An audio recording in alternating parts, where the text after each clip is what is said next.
Hey everyone, I'm back with some more thoughts on the ADV2, this time with a nearly full charged battery and a few changes. There's a few issues, but I'm mostly impressed with the board. To start, I'm not going to advise anyone on what settings to change, as Tony seems to disagree, but there's some discussion on the Floaty Discord of 4 settings that should be changed for safety reasons. If you have an ADV2 or plan on getting one, I suggest keeping an eye on that. Do your own research, it's your board, and you're responsible for the settings you put into Vesc. I, however, personally did change those 4 settings, and I haven't had any issues. Hopefully Surf.o will come out with a detailed video on recommended changes, as he knows much more about this.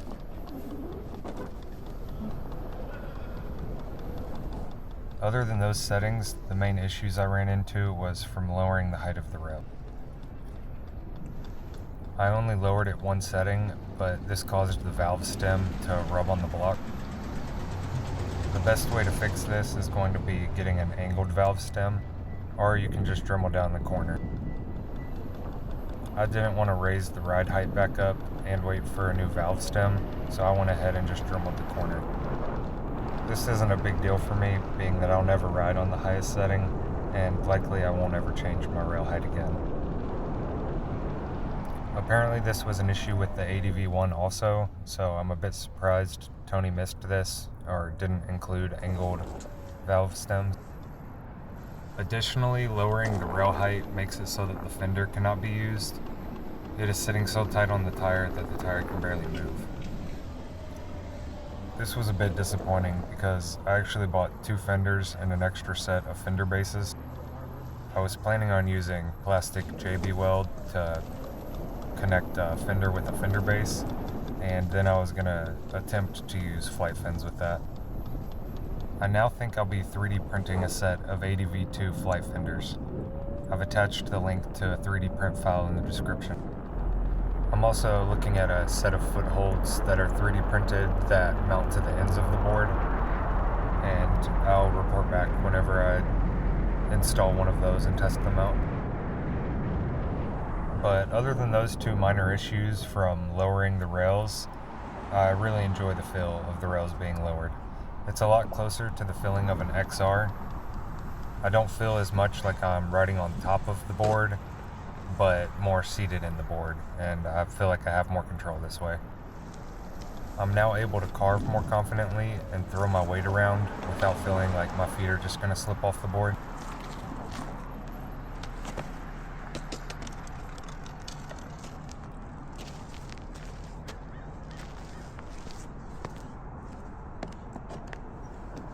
The other thing about carving is the stock tune that it comes set at is pretty stiff, which is fine for going fast and staying in a straight line, but I would like it to be a little more carvy like the XR, and for that it's probably best to start out by checking out the tunes in Floaty, but later in the video I went into Vesc and changed a few settings, which I'll detail later. I also forgot to mention that I lowered my tire PSI from 17 to 11. I'll be playing around with this a bit more, but I definitely like the lower PSI. I'm not a big fan of changing tires, and I would like to get some use out of this one, so I'm gonna let it break in a bit more and see how it goes. But eventually I'll probably throw an Enduro or a Trail Pro 2 on here. As I said earlier, I was planning on installing flight fins or footholds on the ends of the board. I've gotten pretty used to riding all of my other boards with some sort of foothold, and this board particularly feels like it could use some. When I hit unsuspected bumps or I try and bonk over speed bumps, my feet sometimes slip on the pads and the stock grip tape. I have a set of one wheel parts 2mm foam grip tape that I'll be installing this week. I'm assuming that'll help out a decent bit. And yeah, that's pretty much all my thoughts on things that could be improved. Some cruising, and then onto the positive stuff.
Now on to the positive. Wow, this thing is fast. As you can see, it's easily getting up to 30 miles per hour and holding speed. It's extremely stable. I'm not shaking around at all. On the pint, when I get in the higher 20s, it starts to get pretty shaky, but this thing is solid. I feel comfortable at first going in a straight line at this speed, but eventually carving at these higher 20s up to 30 miles per hour. The duty cycle doesn't seem like it's about to max out either.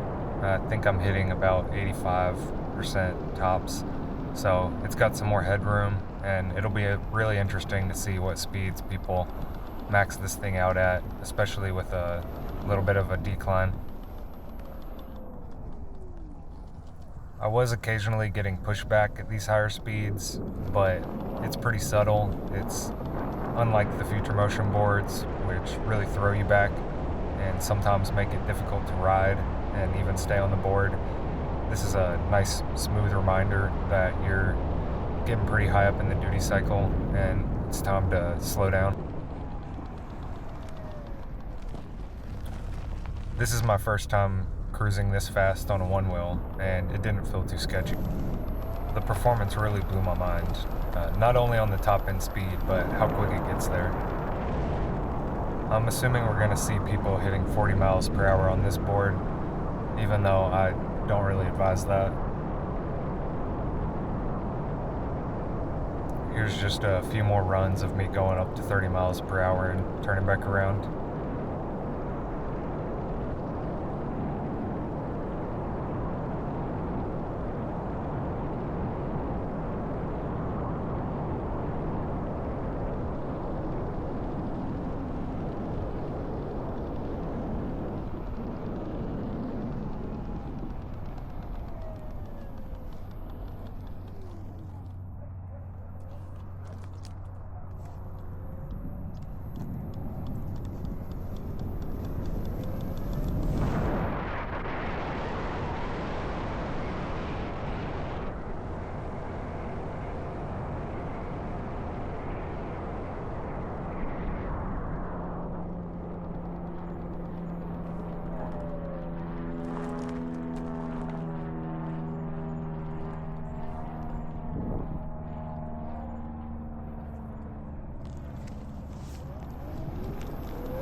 It goes steady at 30.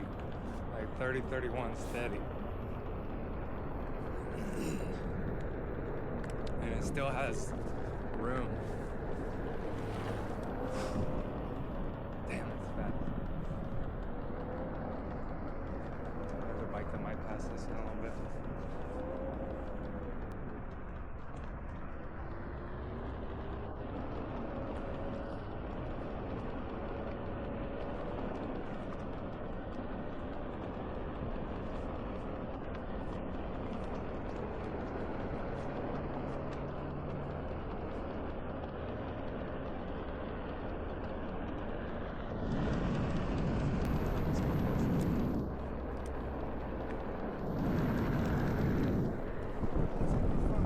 It's pretty fun.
Here I do a quick little test and see how quick it goes from 0 to about 30.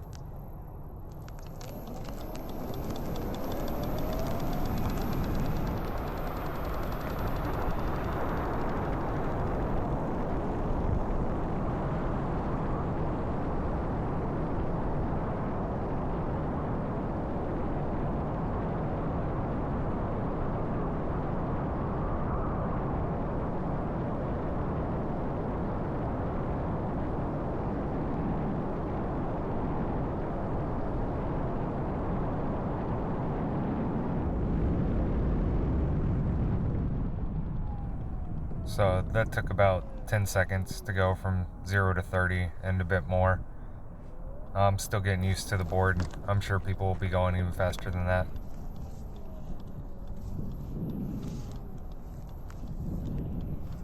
And here's just some chill cruising for about 5 minutes or so, and then I'll talk about a bit more on the way back.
Here's another quick run, and then there's a little hill that I go up and down. It's not too steep, and you can't really tell in this video, but the ADV definitely handled this better than the XR or the Pint would have.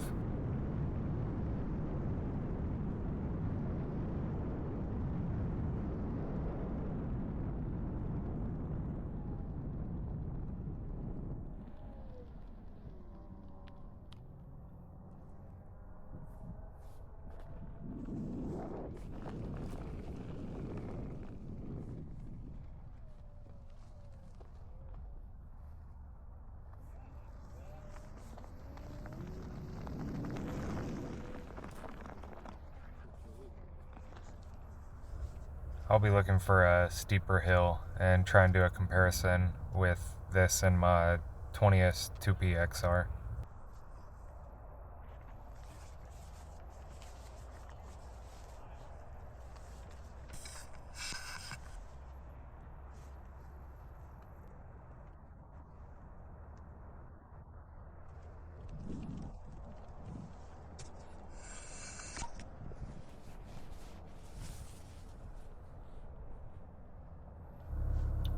So here we took a quick little break, and I decided to mess with some settings in Vesc.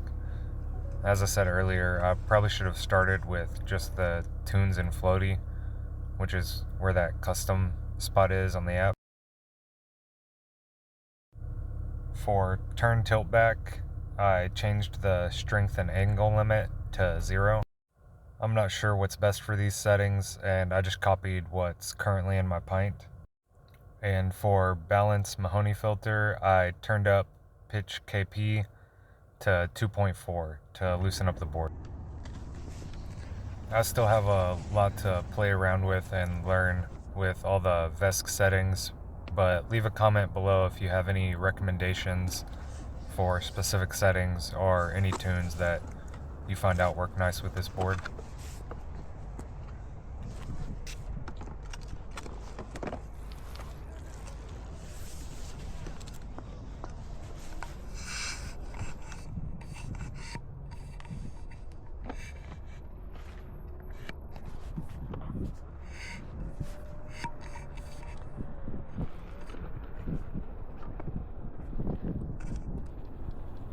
I was able to immediately notice that it was a bit carvier with these settings. I actually throw my weight a little bit too much over on this first carve right here.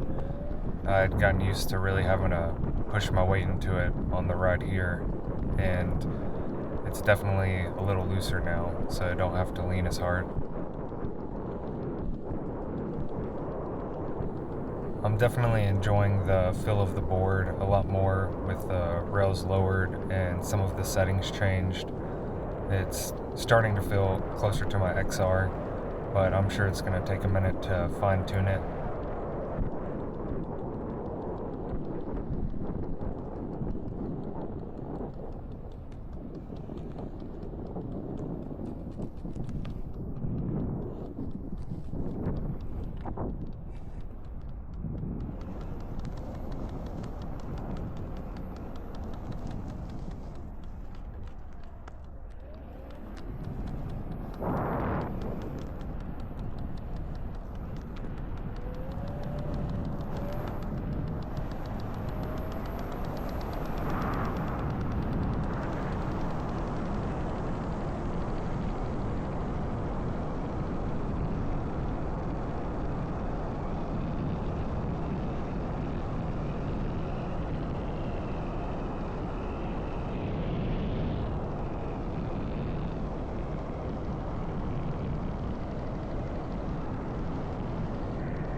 Again, it really amazes me how quick this board gets up, and to be able to stand stable at 30 miles per hour just blows my mind.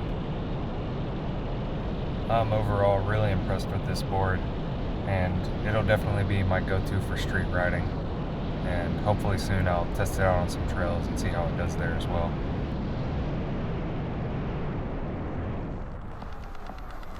So like I said, I plan to look for a hill to do some tests and possibly a range test in the future, as well as follow up with a foothold review with either a flight fins or some 3D printed footholds that go on the end of the board, as well as the tire that I decide to go with, and hopefully some dialed in settings.